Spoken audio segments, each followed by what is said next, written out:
From Weber's St. Charles Lanes in St. Charles, Missouri, Prime presents the 6th stop of the Brunswick World Team Challenge Series. Welcome to Weber's Lanes, St. Charles, Missouri. Right across the Missouri in St. Charles, not far from St. Louis, this afternoon's competition getting set to begin. And hello again, everybody. Happy to have you with us. Jay Randolph, and it's a kind of a homecoming for me back in a town that really was home for me for 27 years, Earl Anthony. Great to be with you. And I'm reminded, of course, we're just about 20 miles from the Bowling Hall of Fame and Museum.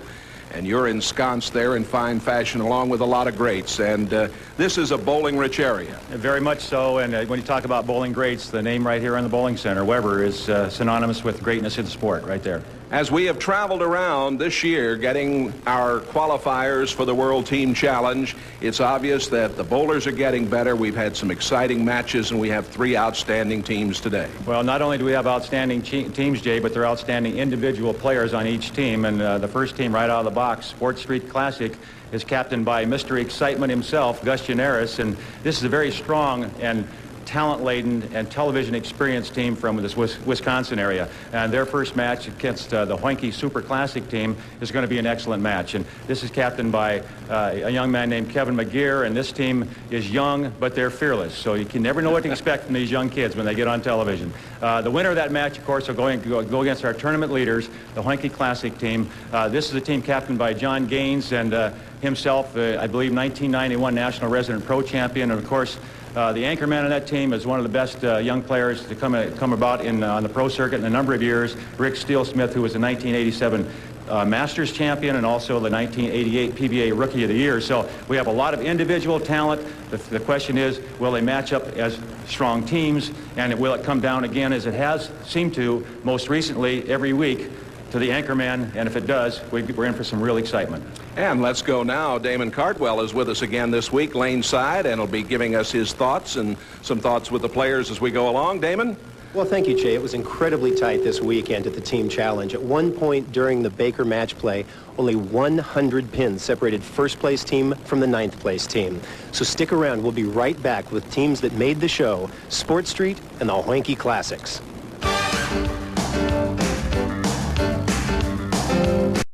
Sports Street Classic in their purple, and here is Bryan O'Keefe to start things off.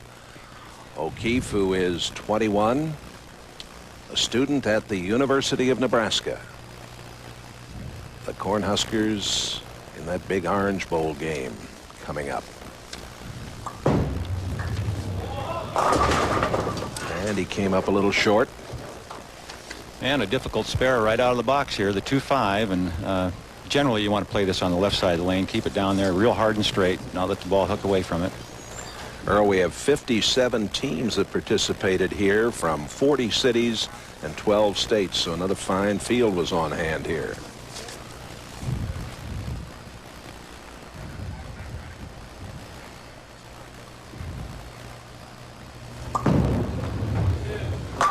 And O'Keefe picks it up. Leading off for Sports Street Classic, here is Gary Daroszewski. He owns the Classic Lanes in Milwaukee. 3 ABC titles, 82 team all events, 83 all-team events, the 89 doubles, and a little problem to begin with here. Well, everybody's a little nervous, I think, starting out, Jay, which is typical. When you get the television cameras on you, you get out there and you get a little anxious, and you don't really get out of the ball quite as cleanly as you might like, and he leaves the bucket, the 2-4-5-8. He wants to get the ball between the 5 and the 2 pin, just kind of like a strike ball. Just move your feet a little bit to the right and try to keep the ball in play here down your strike angle like that. Got to cross over and got him. So you've seen the first bowler for each squad. This is Brian Himmler. Brian lives in Cincinnati, Ohio. He's 21 years of age, a professional bowler, and has one PBA regional title to his credit.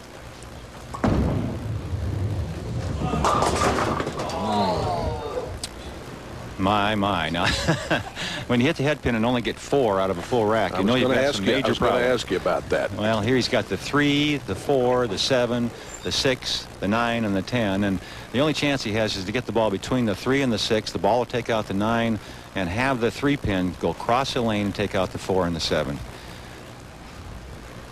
You didn't used to see these kind of spare leaves when players used plastic and rubber bowling balls. When they went to the urethane and these reactive resonance balls, what a great try. Oh, that was an excellent try.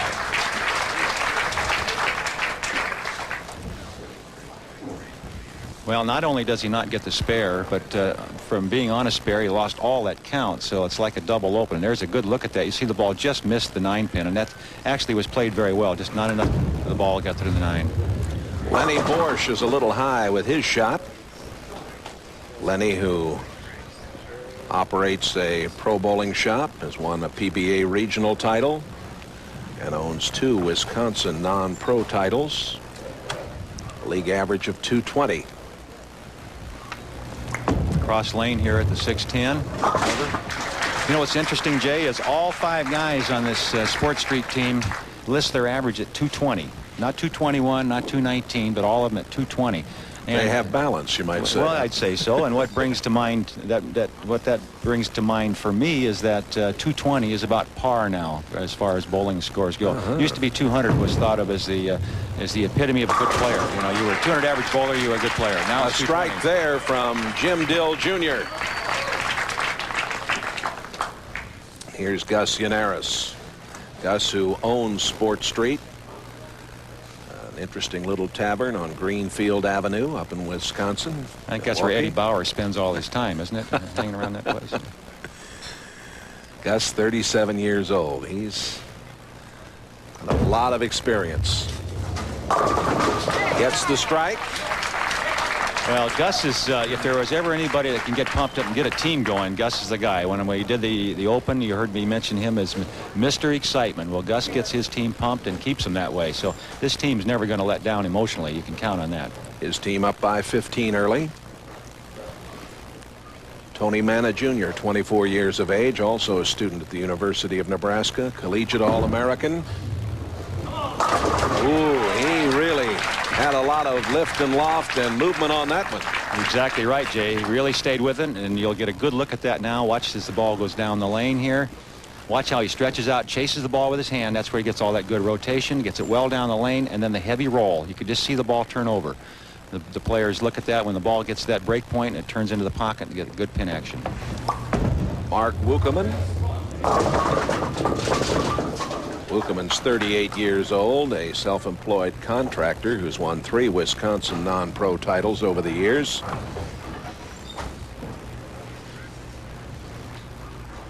Sports Street qualified with an average of 201. Their Baker average 194, and they were 4-5 in match play. Shows you how competitive the match play is when a team can, whoops, there's a major mistake early. Yes, indeed, and he knew it.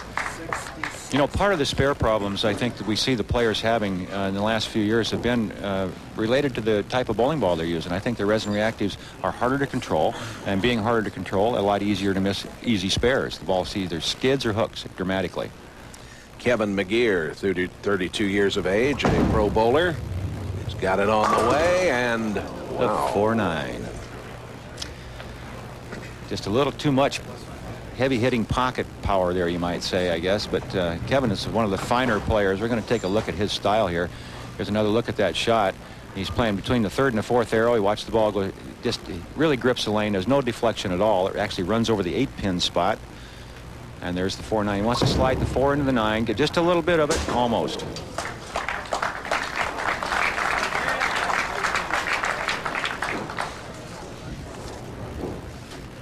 The Iceman cometh. Right here. This is Dale Traber, bowling center owner, as well as a warehouse manager for J.C. Penney. And his nickname is the Iceman. And the reason they call him the Iceman is he very seldom, under pressure, makes a mistake. We're going to take a look at his style here. Here's a guy that's known for his ability to hit the pocket under pressure. He has a basic approach. You see he carries the ball, and most of his approach is the last 3 steps. You see the shoulder height backswing just a little above shoulder height. But watch the balance for a big man at the foul line. Shoulders over the knee, the long follow through, perfect balance. Very seldom does he make a mistake. And he's the ideal anchor man. And we mentioned earlier about this could come down again to the anchor man. If it does, we're going to have some excitement. Sport Street has a 9-pin advantage, and we'll return to Weber's St. Charles Lane. Right now, Sport Street a 6-pin lead after Bryan O'Keefe struck for Hoineke Super Classic, and we had a spare on the part of the Sport Street Classic. We're going to take another look at this one, Jay, just because it was so outstanding. Look at the rotation on that ball. It gets it clear out to about the 6th board and all the way back in the last 8 or 10 feet of the lane to solid in the pocket. That's power, and that's rotation, and that's a little bit of bowling ball, but this young man can play. Nice job by Brian Himmler. Oh, Lennie Boresch. Well, he looked kind of disappointed that it crossed over, or almost a little bit embarrassed that he carried that crossover hit, but I'll tell you what, he doesn't want it over. No, indeed. He doesn't want it over. Here's Jim Dill, big, strong gentleman. And this is a big name in the Nebraska area in bowling. The Dill family is very well known for what they've done for the sport throughout the Nebraska area. 3-6-10. Another tough spare here. Ideally, you go cross lane, get the ball between the 3 and the 6. We're bowling on, in case you were wondering, a 35-foot oil pattern with a little more units of oil in the middle. So basically from 10 to 10, you get a little help, but not a lot. And there's a lot of oil on the outside of the lane. There's almost an out of bounds out there. If you get the ball too far to the right, it's really hard to get it back. Great cover there.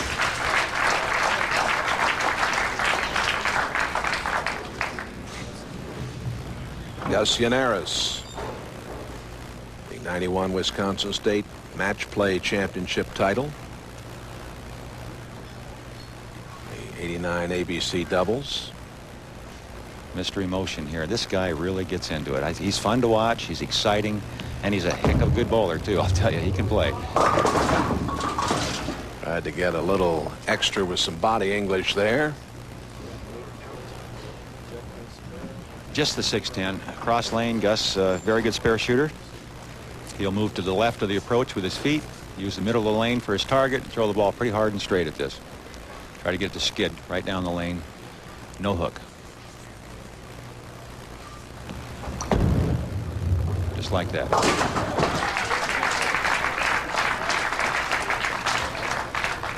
Gus trying to fire up his troops. Here's Tony Manna. Hoineke Super Classic qualified with the 198. The Baker average of 197.1. And in match play, they were 5 and 4. Oh my, 4-6-7. Now that's this is like 2 big heavyweights kind of punching it out in the first game. This is 2-game total pins to decide this opening match. Remember, it's total pins. And here's some numbers, Jay. High games, Ebonite Nitro R, 1109. Kelly's Pro Shop at 1197. Lynn's Bowling Contour out of Indianapolis.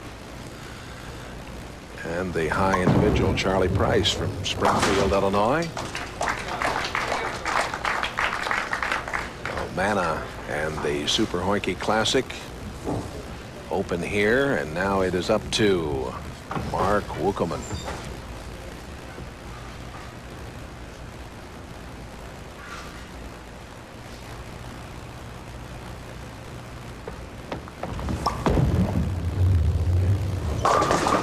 Well, he got the strike on the wrong side, but it doesn't make any difference. Looks good on the score sheet. That's what the players would tell you. And here's another look at that shot. You see, the ball really never had a chance to hold the pocket line. It went a little bit early. He actually tugged a little bit, got away with it, got the head pin to go to the wall and kick out the 6-10, and he's a happy man.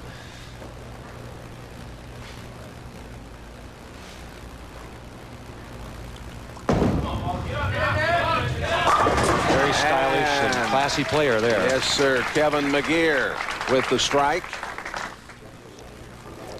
We're going to take a look at Kevin McGerr going to the foul line and watch the release, the very strong release, good balance at the line, great follow through, and tremendous rotation. Brings it back from about the 8 or 9 board at about 50 feet. 10 in the pit. See if we can do it again, Jay. Earl, this week we probably had the most talented, biggest name field ever for the team challenge. The 94 grand champion winners were here. Oh, I thought you meant because of the number of letters like Daroszewski and things like that. Oh, well, you mean because they're famous, like the Dick Weber and people like that. Ebonite Nitro R, Dick Weber, of course, bowling here along with his son John. We had Leroy Bornhop and Randy Lightfoot and Mike Albee, Brian Goebel, Bob Hanley. Oh, and there's a tough miss. Well, it doesn't matter that much because it was his count ball, but it's the kind of thing where you get a little careless and throw away a pin. Here is the Dale Traber, of course. You heard me say he's the Iceman, and I keep saying this, and it bears repeating. If it should come down to the 10th frame, we have 3 extremely talented anchormen bowling in these 2 matches, so it could be really exciting. It could be this man against either Rick Steelsmith, or it could be against, of course, Kevin McGerr against Steelsmith, or you never know, but either, no matter how it turns out, it's going to be a real fine match. Bob Hanley first in the high series, Dale Traber right behind, and Dave Barker and Pete Argo. It always fascinates me how far teams will come to bowl in the World Team Challenge. We have teams, like you mentioned, from all over the place, and I think the excitement of the format, not only the excitement of the format, but also the ideal situation of going to Reno, Nevada, bowling in that wonderful facility they're going to have opening up in 1995, and the idea of being called the World Team Champions has got all these guys inspired, and that's why we have a sellout every tournament. So if you want to bowl, if you're listening and you want to get a team in this, get them together quick and get your entry in, because they do fill up fast. Next stop, January 21st, 22nd, Seminole Lane, St. Petersburg, Florida. Looks like we'll have the biggest field yet. Traber finishes off in nice fashion. And a 32-pin lead for Sport Street after Game 1. We'll be back with Game 2 in just a moment. Contour Power Grips. More pros choose Contour Power Grips. You should too. Sport Street leading by 32. The Super Honky Classic team, they'll have to rev it up here in Game 2. And the winner of this first match goes against Honky Classic out of Cincinnati, Ohio. And here is the leadoff man for Sport Street, Gary Daroszewski. That's trouble. Got away with it. You know, talking about the lineups, Jay, excuse me, each team can have as many as 7 members, and that's kind of interesting that they, according to the rules of our tournaments, the World Team Challenge, you can sub at any time, but if you do take a man out of the lineup, he has to stay out until that game's over. And of course, you can change your lineup, but only before the game starts. For example, in this match, between these 2 games, they could have changed their lineup. In other words, taking the anchor man and putting third or something like that. We've seen that happen on occasion. Yes, we have.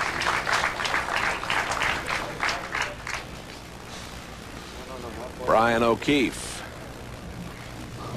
32 pins, excuse me, 32 pins is not a big lead, as we know.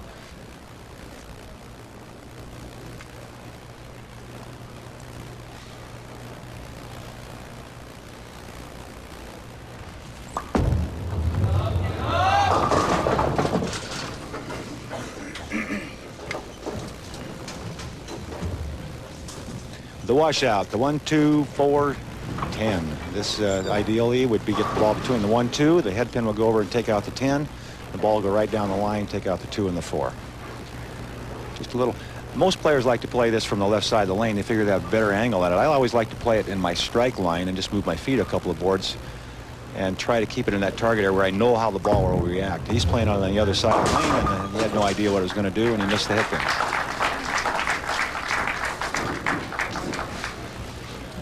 Lennie Boresch Jr., 92 Wisconsin State match game champion. Look good, and the 7 pin is standing. Well, you can see the diversity of angles. Also, as we watch the players, they're playing a variety of lines. Some of that is because of the lane conditions, some of it is because of the type of bowling ball they use, and some of it is because of the rotation each individual player likes to put on the bowling ball. Some of them like to turn it a lot, some of them like to roll it end over end, and the more you rotate the ball sideways, obviously the farther it goes before it grips the lane and then hooks very sharply on the back. So if you're going to rotate it sideways like Lennie just did, then you generally want to play farther inside on the lane or more toward the middle and give the ball a little more room. Here's Brian Himmler. Brian lives in Cincinnati, and of course Cincinnati, the home of the Super Hoinky Classic, recently won by Sean Swanson. And also they have that Hoinky tournament that runs, what, about 7, 8, 9 months through the year there. I don't know, but it sure pays a lot of money. And here's another look at that last shot by Brian. You can see that great camera angle we had a minute ago where that ball was coming right into your living room. And here's a look at that from the other angle, and you can see what he can do with the ball. And that's why this young man is going to be a successful PBA player. Gus Yannaras.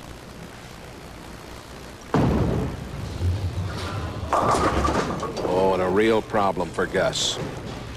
Well, he's got grandma's teeth, I guess, or the Greek church or whatever. He ought to know what this is. Anyway, the big 5 is a common terminology.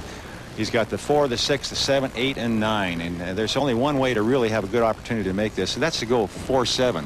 But if you want to go for the count, which is more important, you'll go at the 6, 9, 10. That's right. What Gus is doing here. And that's exactly what he did.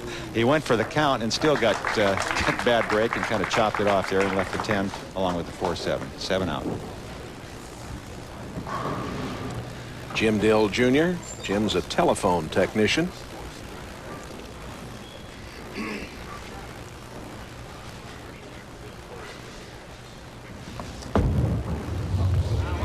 Looking good. A strike for Jim Dill. Maybe that will get the Hoinky Super Classic team going. The lead now is 5 for Sports Street. We'll return with more of the Brunswick World Team Bowling Challenge right after this. Friends of Damon Cardwell, lane side here at Weber's St. Charles Lanes. He probably would have talked to Gus Yannaras, but he couldn't get him to sit still long enough. That's a big, big strike for Mark Wookeman.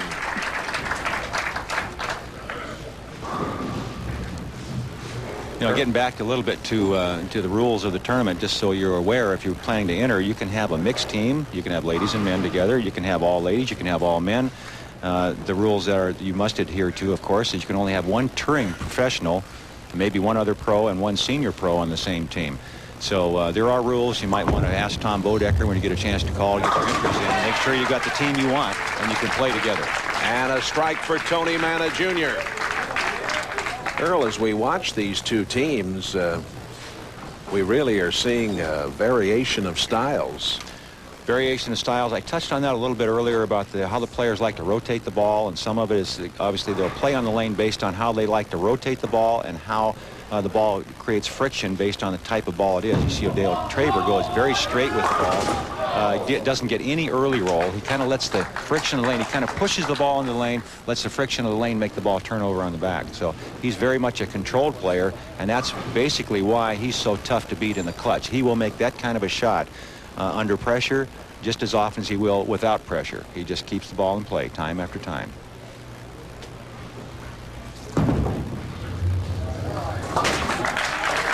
Sports Street Classic ended up 6th in the '94 Grand Championship, and we're all looking forward again to being in Reno and the new facility there next July. Here's another guy that's got a great amount of bowling talent. We're going to get a look at his style here pretty quick, but he can get to that foul line, is so balanced, and gets so much on the ball. It's phenomenal. Did that time, didn't he? That's the way you do it. Here's a look at him. Watch him from the side now. Watch this. He just leans into the shot. You see the first step, the good push away. Watch that. Look at that straight arm, that good high backswing right up above the shoulder. Now watch the long slide and the balance right here, and still get all that rotation on the ball. Look at the good balance. And with that strike, Super Hoinky up by 5.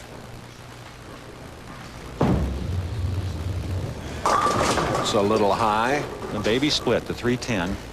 The ideal thing here is to go cross lane, move to the left with your feet, use the center of the lane for your target, get the ball between the 2 pins. If you get the 3 pin on the left, on the right-hand side, the ball should deflect into the 10. Gary Daroszewski, the 86 Wisconsin Bowler of the Year.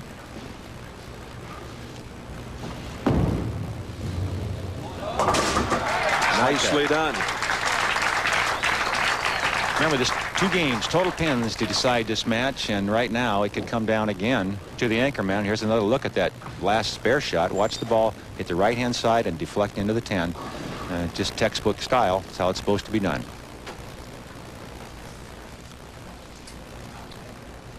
Bryan O'Keefe, one of the collegians. 2 top coaches, Wichita State University's Gordon Vatican and Vincennes University's Gary Starks, are in the field here this week. And the strike for O'Keefe. Now we're getting that excitement we were talking about. Here we go. We're down to the last 5 frames, and here's another look at that shot and his reaction. Watch the 5 pin. Middle of the rack. Just destroys that rack, Jay. And here's his reaction.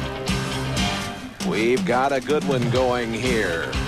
We'll return with more as Super Hoinky has a 17-pin advantage. Back right after this break. 3 frames remaining. Spare for Lennie Boresch and the spare for Brian Himmler. This is the guy here. This is the guy, Jay, that's got to get his team going. They're down by 17 pins. Gus Yannaras, he's the emotional leader of this team. He can get something going, he'll get them pumped. A little high. The 3, 6, 9, 10. You can see his players are kind of down. They're looking down at the floor. They're talking things over, but you can see by the expressions on their face that they're not really into this right now. They feel like things aren't going their way, and obviously they're not with the Hoinky team all pumped up and stringing strikes. And this is the way it happens in the Baker system. Sport Street was up by 32 after game 1. Must make this spare. He got it. Well, that might pick him up. Well, that's a tough shot. It's great cover, and that will get his team. There's a sigh of relief from all the other 4 players on the bench there, because if Gus had missed that, I'm sure felt that the match was over. And coming down to the last 2 or 3 players again. All right, here we go. Jim Dill Jr. Whoops. Wow. Now that is a turnaround right there. He got that ball out there. Remember when we mentioned that outside that second arrow out near the channel is no man's land or out of bounds? That's definitely where he was. We'll take another look at that. This is his first shot again. Watch where the ball is. It hits just around the second arrow, but look where it goes after that. Gets out into that oil and just skids. Never grips the lane till it's too late. Leaves the 1, 2, 8, 10, the washout. He's going to try to hit the head pin on the left side, drive it into the 10. The ball will take out the 2 and the 8. Oh, yes. That is probably the match right there. Well, that kept him from just about going even. If he had missed that, the match would have been very tight. As he picks this up, and what a great clutch shot under extreme pressure at this point. You see it right there. Just absolutely perfect cover. And these guys, they're all into this. They are really into this bowling. This is plus 21 right at this point, and it could come down to the anchorman. And that's if it does. It's going to be Dale Traber, the Iceman. And that 10-pin wouldn't go down for Mark Wookeman. Well, we may look back at this match to that big shot. You called it a clutch shot, Errol. It certainly was by Jim Dill. That could very well be the lucky roll of the match, you might say. Even though it wasn't luck, it was talent.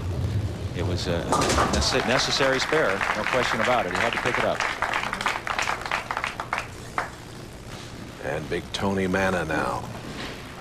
Still a lot of bowling left. Even though we have only 2 frames to play for this team, the Hoinky team, we still have a frame to play also for Sport Street. So any kind of a mistake from the Hoinky team, and Dale Traber could be the man that decides this match in the 10th frame.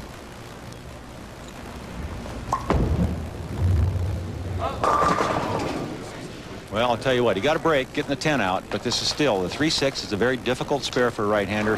Remember, we mentioned that when you go cross lane, the ball wants to skid. If you get it too wide, it'll skid by the 3-pin. If it starts hooking, it could chop the 3 off the 6. So this is a tough spare. He's using his strike ball, the same ball he just rolled with. This ball obviously hooks for him, so he's going to have to throw it hard, try to flatten it out, keep it from breaking and chopping the spare.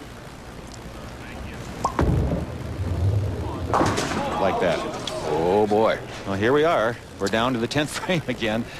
And Dale Traber will be the man that finishes first, who has an opportunity to put some pressure on the anchorman for the other team. And this, again, it just seems to happen time after time in the World Team Challenge. It comes down to the guys in the bottom. 5 pins, the difference. And if Dale Traber can throw a couple of strikes, their team will take the lead. He needs 2 strikes here to take the lead. The Iceman got away from him. One of the few times you'll ever see Dale miss the pocket when he has to hit it. This spare is still very important. It's still less than a mark for the champion, for the winner of this match.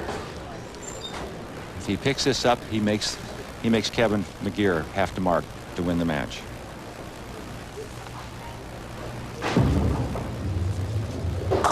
Oh my. Pick it up, he did. All right, count is very important here. He wants to get all of them. That last shot was very, very close. Well, watch the 5-pin. Barely gets a piece of the 5-pin. One on the right, just enough to slide it over. I think the air got it on the way by. All right, Dale's trying to get all 10 here, fill it up. He's saying, why didn't I throw that the first time? And the 10-pin standing. 169. And now needs a spare. Kevin McGerr, who needs a spare. Needs any kind of a mark here and any kind of count after that, really. But a strike or a spare wins the match. Got to hurry. Oh, wow, it hurried. It did hurry. And there is a winner. Kevin doesn't leave anything in the bag when he gets up there. He doesn't get cheated when he throws the ball. He gets all he's got in every shot. So it is the Hoinky Super Classic team. 4 fellas from Lincoln, Nebraska, and 1 from Cincinnati. Will go into the championship against the Hoinky Classic group, who are from Cincinnati.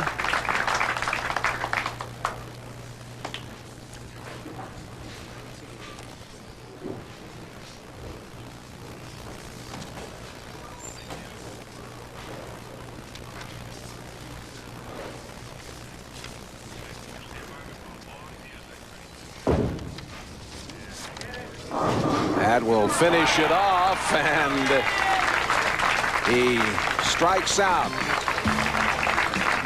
A final score, Super Hoinky winning by 19 over Sport Street.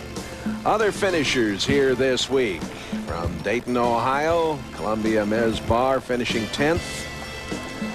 Schaefer's Pro Shop, St. Peters, Missouri in 9th place. Tubby's Pub finished 8th.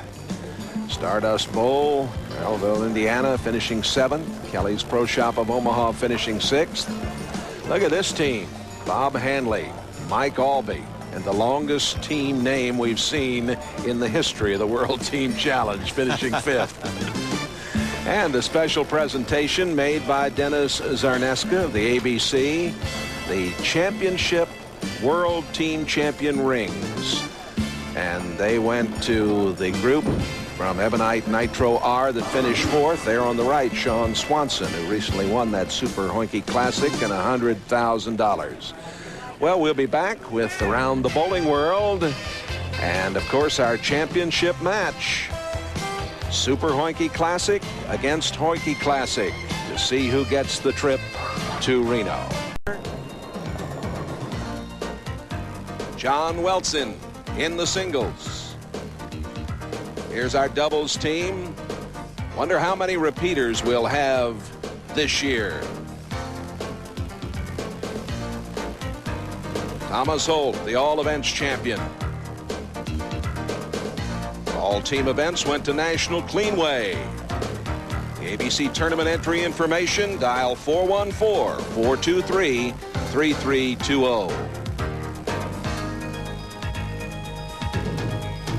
The American Bowling Congress and the Women's International Bowling Congress have more than 5,000 local chapters across the United States. But two really stand out based on sheer size. The Greater Detroit Men's and Women's Bowling Associations retain their position as the largest ABC and WIBC associations. The Detroit associations give ABC and the WIBC valuable information about bowling trends. For example, the mean bowling average for male bowlers increased more than 2 pins last year, while the average for females increased by almost 1 pin.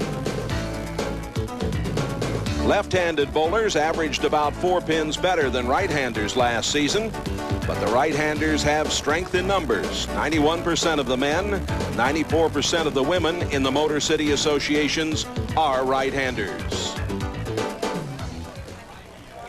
Last month, the bowler-supported BBL Fund was recognized for its years of service to hospitalized veterans. For the first time, the BBL Fund participated in the Color Guard processional on Veterans Day, joining President Clinton in honoring our nation's veterans.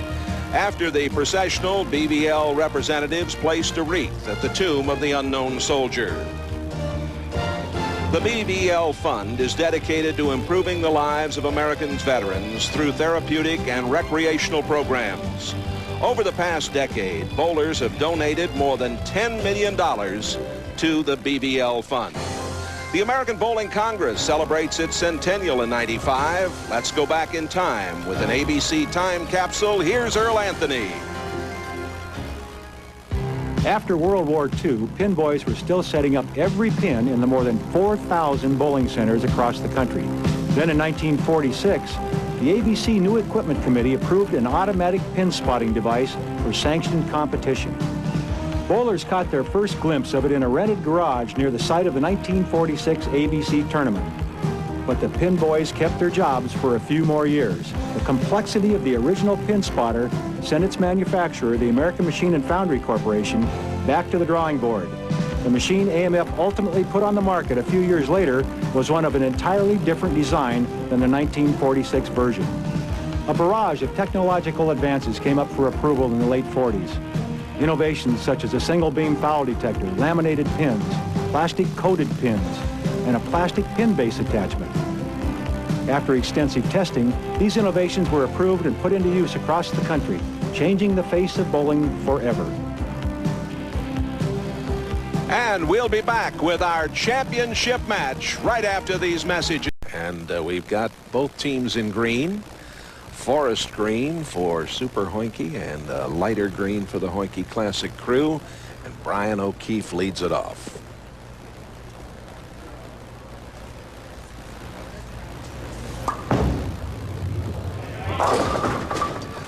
Well, he got everything he had into that one. A lot of rotation on it and a lot of ball speed and a lot of loft. It just didn't quite grip the lane soon enough to get back to the pocket. Super Hoinky winning over Sport Street 389 to 370, and Sport Street had a 32-pin lead after that first game. Well, there's a good reason why we go 2-game matches, because it gives a team a chance to get acclimated and get caught up. And this way both teams bowl on both lanes, which if you've watched this tournament before, I'm sure you're aware of our format. It's 2 games, total pins wins the match, and you must bowl a complete game on each lane. And here is Jon Murph. And here is our Contour Power Grip starting lineup, brought to you by the pioneers of the finger grip industry. More pros choose Contour grips, and you should too. I even use those, Jay. How about that? They'll wash out. The 1, the 2, and the 10. And this is, again, first 5 frames, you got to get acclimated. You got to get so you feel comfortable out there with the television lights on and that little red dot and that TV camera following you to the foul line. He's going to try to slide the 1 into the 10 here, cross it over. Murph's 21 years of age, lives in Dayton, Ohio.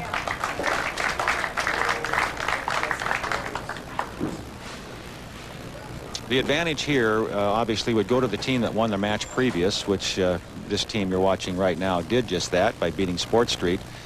They're a little more relaxed right now, a little more acclimated to the lane condition, and they feel more comfortable in front of the television cameras. So it behooves the tournament leaders, the Hoinky Classic team, to just hang on until they can get through these first 5 or 6 frames and they feel more comfortable. And you see the tremendous rotation back to the pocket, 10 pins in the pit, and his reaction. That mean green ball thrown there by Brian Himmler. First look at John Gaines. John lives in Baltimore, Maryland, 27 years of age, a bowling pro shop owner. Gets them all. John, another one of those big, strong guys that can get a lot of rotation on the bowling ball. The ball looks like about the size of a cantaloupe in his hand, and he can just rotate it unbelievably. All the bowlers seem to be moving farther and farther toward the center of the lane, and as the lanes start to hook a little more, you'll see a breakdown outside. They move farther and farther inside, and if you get it out in that area, you have no chance. That was Jim Dill Jr., who had that big clutch shot for his team. Well, he leaves the 1, the 2, and the 8, and pretty obvious that he has to get this ball on the left side of the head pin. Let the ball take out the 2 and the 8.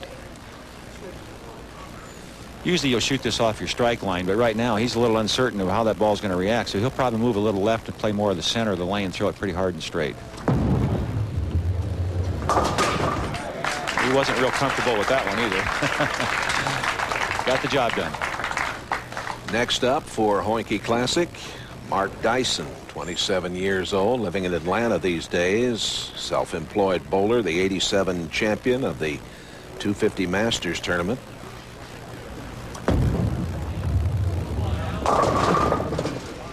A 2-5, and another one that is very choppable. 2-5, another spare you want to play down, if you're right-handed, down the left side of the lane and try to eliminate as much of the angle as possible. He's switching bowling balls. Goes to a ball that's a little shinier, doesn't hook near as much. He can throw it pretty straight, and that's the idea here. Just hard and straight, get both pins with the ball.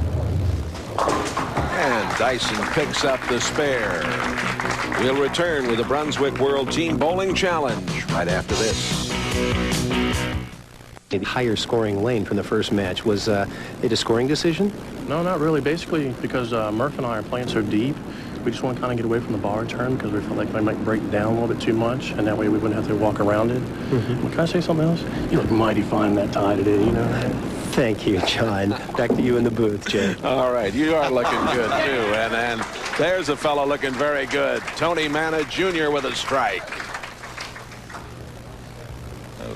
A little humor, a little levity from John Gaines. Yeah. He's obviously relaxed and enjoying himself. Here's Pat Stinnett. Of course, John already got his strike, so he can be a little more relaxed. Pat lives down in Edmond, Oklahoma. We'll be there in April, on April 22nd and 23rd at the Boulevard Bowl. Pat, the bowling pro shop manager, Boulevard Bowl, and he got them all. Got them all in a crossover. He didn't get out of that ball very cleanly at all, and when it left his hand, it was going to the left, and it stayed there. There's another look at it. You see his swing comes out to the right, and he never get, when you get to the foul line too fast, you don't have time to get the swing back in line, the ball's going to go left, and that's exactly what happened there. Kevin McGerr. Whoops, lost his balance. Yes, he did, and he got a break. That ball turned very quickly, but he did have trouble at the foul line. Yeah, he slipped a little bit there, lost his balance, and actually he was kind of fortunate to get an easy spare, only the 2-pin, and also fortunate that he didn't go over the foul line. Right now, that would be kind of costly for his team, even though we are early in this first game of this 2-game total pins match for the championship.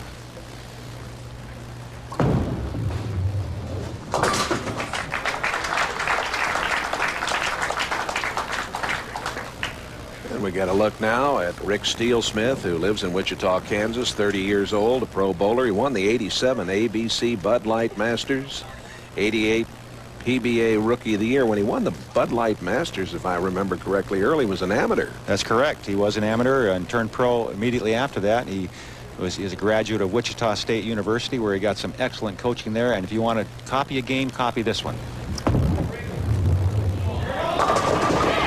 Yes, sir.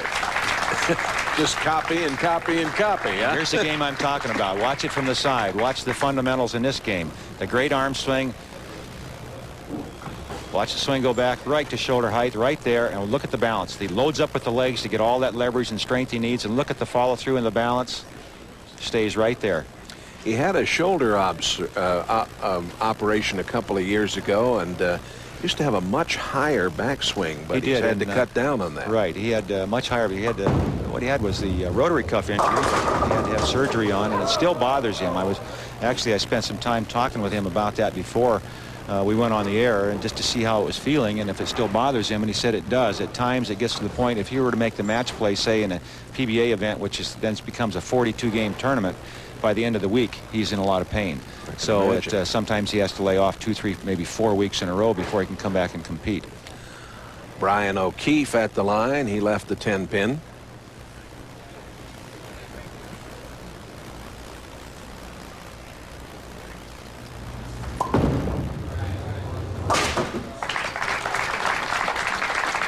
Spares, just in general, have not been that difficult when you're going from left to right as a right-hander. The 10-pin, for example, has been a pretty easy spare. The spares that players have had trouble with for the right-handers, if they leave something on the left side of the lane, the 7-pin, the 4-pin, they tend to slide it by.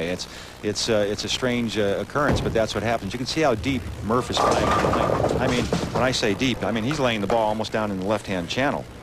Murph, another one, as we mentioned, from Wichita State University, where Gordon Vatican has done such a tremendous job as their coach over the years. Here's another look at that strike ball. Watch this. It's almost in the left-hand channel. He's about maybe on the second board on the left-hand side of the lane, goes between the second and third arrow, and then out, but not quite enough to get it back. We'll be back to Weber's St. Charles Lanes in St. Charles, Missouri, right after this. That has a very unique arm swing, but he gets the job done, as you see right there. And here's the way we stand as we move into the 10th frame of this first game of the championship match. The winner gets the trip to the Grand Championship and that package that goes along with it.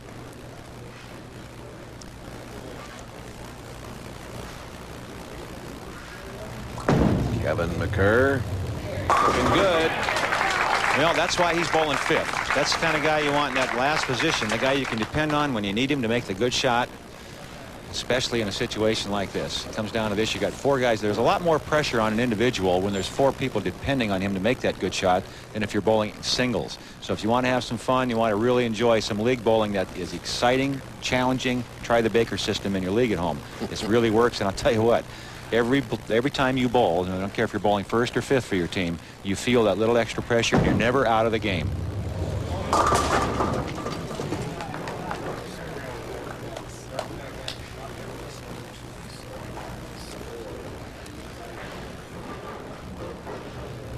McGerr looking down at the 610. Well, he got the big one. He got the first one, the one that really made a difference. He didn't. If he'd gone up there and got an open, then he could feel bad. But right now, he doesn't look real happy. No, and he was very fortunate there. He's having a little trouble sticking with his balance there. Yeah. All right, another look at some real talent here, and here's another look at that shot. By the way, you watch the 6-pin go into the wall, come back and get the 10 out, which was just a count ball, so it doesn't matter that much. But he's going to be careful he doesn't get hurt on the approach. Here's Steelsmith. Won the individual gold medal at the '87 FIQ World Championships. Got to hurry. Boy, they can make that ball turn over, can't they? Poinky Classic qualified with an average of 200.3 and the Baker average of 193.2. This team among the 3 finalists with the best match play record, 6-3.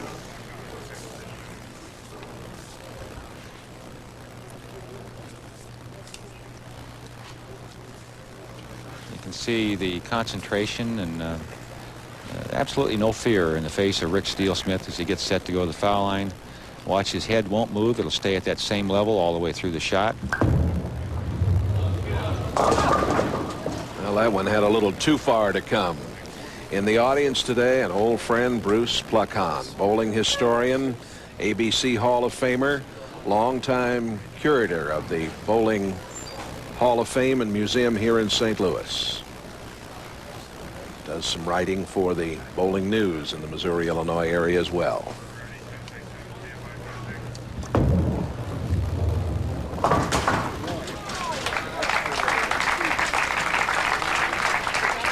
Well, you get the feeling that this is going to go down to the wire. These two teams right now, only 2 pins separating them after the first game. And Super Hoinky and Hoinky Classic to the last. $2,400 out of the nearly $18,000 in the prize fund here. So we head to this final game, and Jon Murph starts it off.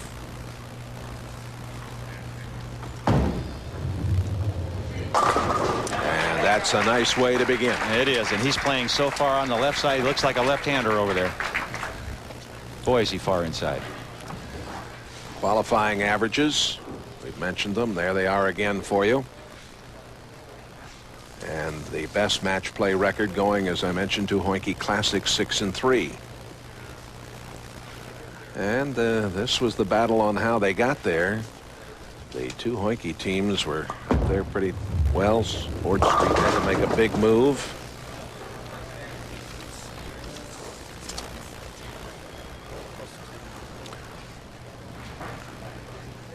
Well, this is it's about as tight as a match can be, Jay, at this point. And obviously we've said it so many times in the past, but I got to say it again. You have to fill your frames, and it starts right now. This match only a couple of pins difference, and spares are so important. Here we have the 3, the 6. Obviously it doesn't look that difficult, but there's a lot of ways to miss it. Hang on. There's one of them. You know, Earl, we've talked about the Grand Championship. We'll have $100,000 up for grabs there if we get a perfect game, and if we have a perfect game during the qualifying series, $25,000 from our friends at Bud Light. Well, we have an opportunity right here. They started with a strike. Let's see if John Gaines can keep it going. Boy, I like the way he rolls the ball. Oh. And that looked very, very good. He has such a pure release. He stays with the ball so well. None of that herky-jerky stuff. He's got those long arms, tremendous strength, big, strong upper body. He's very smooth for a tall man. He is very smooth, and he just gets out of that ball so clean. His thumb comes out, his fingers stay in it for seems like a tremendously long time, and that's where you get that all that good rotation and direction. He won the '94 Hammer Eastern Open. Look out! Look out! Oh, and a mistake there. That's a major mistake. I don't think he expected that ball to hook at all, because the left side of the lane has been so tight that the ball hasn't hooked. And remember, I mentioned just a little while ago about the players not having any trouble with spares like the 10-pin for right-handers, but when they shoot something on the left, they tend to miss them. Either slides by or hooks early. Brian Himmler has it on the way. And a strike for Himmler. He's been double tough here today. We're going to take a look at that shot again, Jay, and we're going to watch where this ball is before it starts to hook. He lets go of it, goes over the 4th arrow or just outside of it. It gets down the lane at least 50-some feet, 53, 54 feet at that break point before it turns to the pocket. And that's covering a lot of boards in a short period of time. And right back, the strike there for Mark Dyson.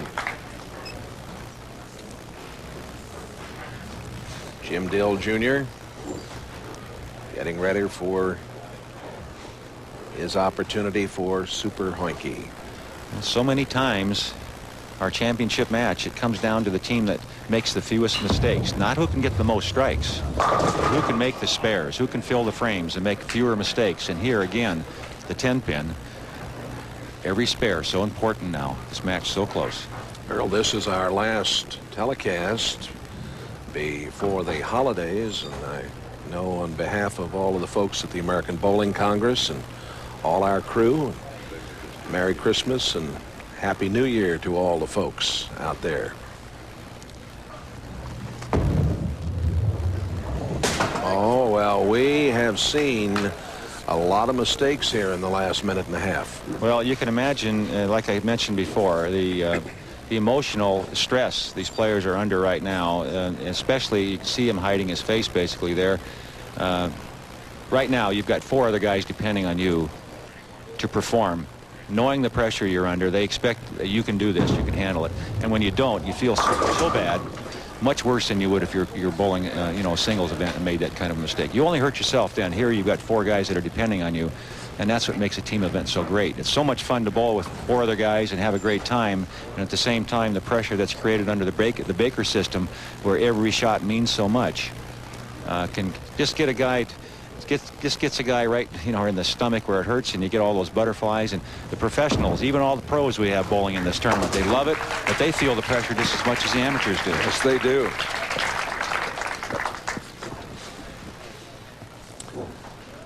Tony Manna. You know, Dick Weber's out here in the audience, and he bowled in the tournament with his son John, and they just Dick just loves this event. He thinks it's just fantastic. Yes. There's a good look at the grand old man, Mr. Bowling himself, Dick Weber. And an ABC Hall of Famer, of course. He's in every Hall of Fame in the world. I think Great. a couple in another universe. Right, great ambassador for bowling, and a fine shot there for Tony Manna. 9-pin lead for the Hoinky Classic team. Well, we talked about after the first of the year, we'll be in St. Petersburg. We're going to have the biggest field yet there. Already 70 teams are involved. We'll be in Fort Worth. 80 teams there last year, the biggest event of the year. And then we're going to be in Indianapolis at the 80-lane Woodland Bowl in late February. Hope many of you will take the opportunity to enter in our ladies event coming up in Las Vegas, January 28th and 29th. All teams entering before the 31st of December get 5 World Team Challenge bowling shirts, and those are really high quality, nice items. Call Tom Boediger at 414-423-3415 for entry information.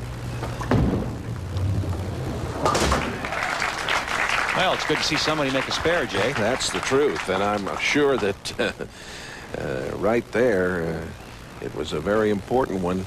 Well, this is less than a mark between these two teams, and when we get down to these final few frames, the last time through the lineup coming up after this shot for their team, that's when the pressure builds. That's when you start to feel like I've got to perform. I've got these guys waiting to see what I'm going to do, and if I don't perform, they may make me walk home. And some of these teams came from a long ways away. A strike for Kevin McGerr. We'll be back to crown our champion here at Weber's St. Charles Lanes, St. Charles, Missouri, in just a moment.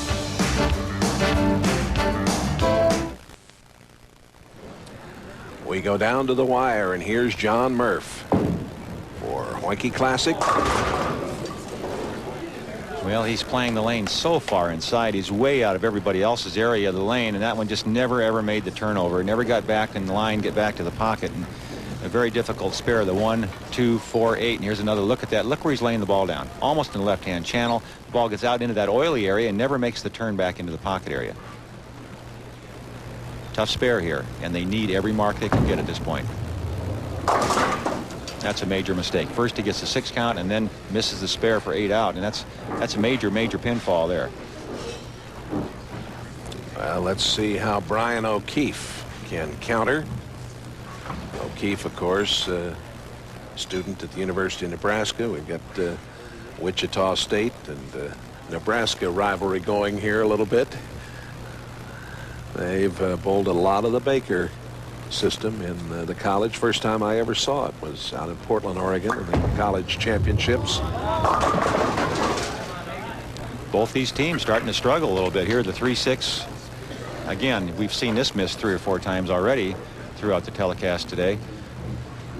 And it just doesn't seem like anybody wants to take command at this point. I know they're all trying very hard, but they just can't seem to get it together. And the first team that can fill frames looks like it's going to win this, because we've seen a lot of mistakes, a lot of errors made, and no one seems to be able to make the spares when they really need them, which is right now.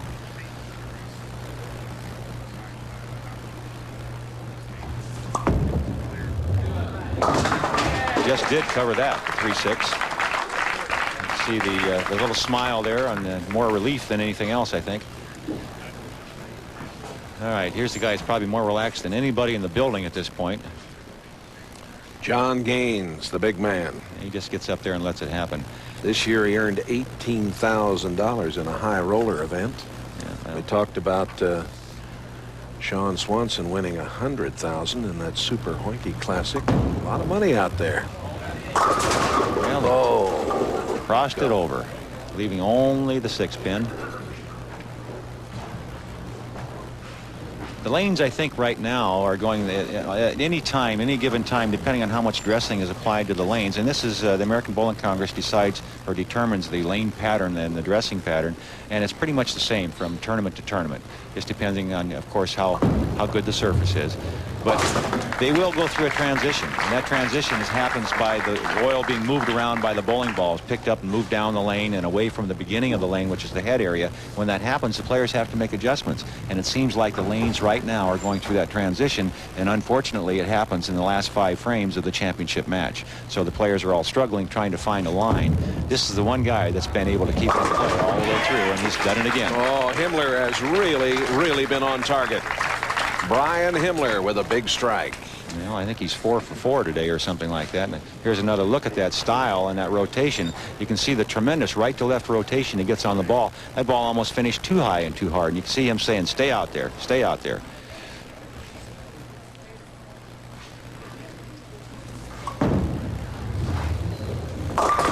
And that's just a little high. Got a break, leaving only the 6-10, and it could have been a lot worse. The 7-pin, one of the last pins to go. So, again, he'll switch bowling balls, go cross lane, and hopefully cover the 6-10. Mark Dyson on the Hoikey Classic team that qualified first. Picks it up.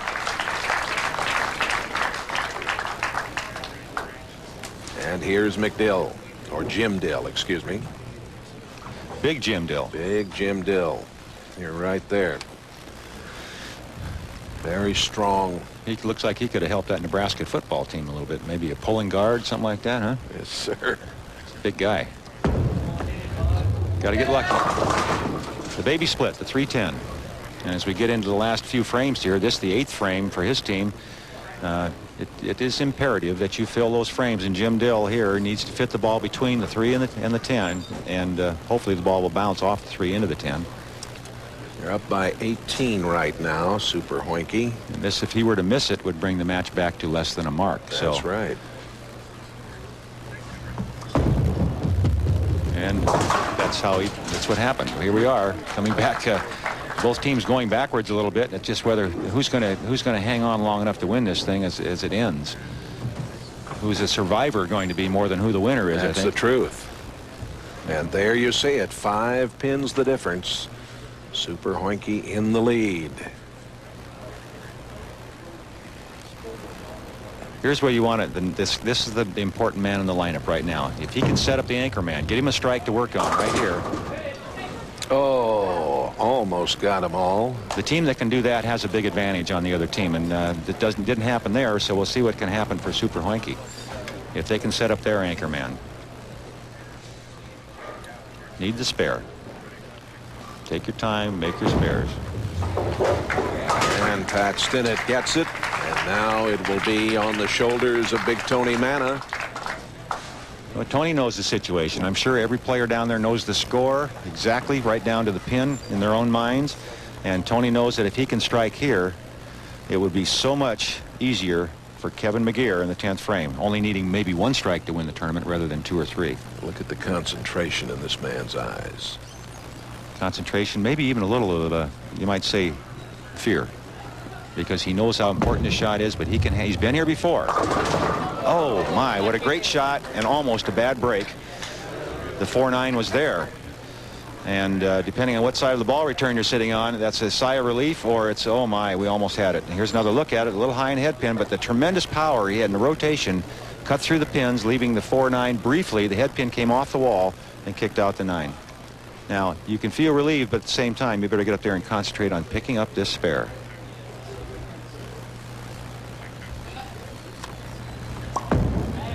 Good job. Well, we talked about it how many times, and here it is. Down to the anchor man again, and the first one up, one of the finest young players to come around in a long time, except for that big injury, Ricky Steelsmith. He knows the situation. He needs some strikes. Only 7 pins difference at this point.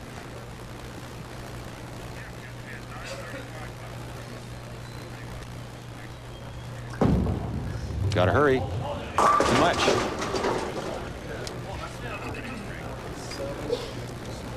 Sometimes, I'll tell you something, Jay, I feel very certain that Mr. Steelsmith will pick up the 3-pin, the spare. And sometimes when you are watching on the bench and you're getting up and get ready to bowl, you're thinking, I'm probably going to need a couple of strikes to win this match. And when he doesn't get his strikes and you feel, well, maybe I only need a mark, that could be harder to get sometimes than going up trying to get the strike. Yeah, the wheels are really turning at this point. Then you start thinking, well, how do I play safe? And trying to play safe, as you know, never works. You have to be aggressive. Needs them all. Pin count very important right now.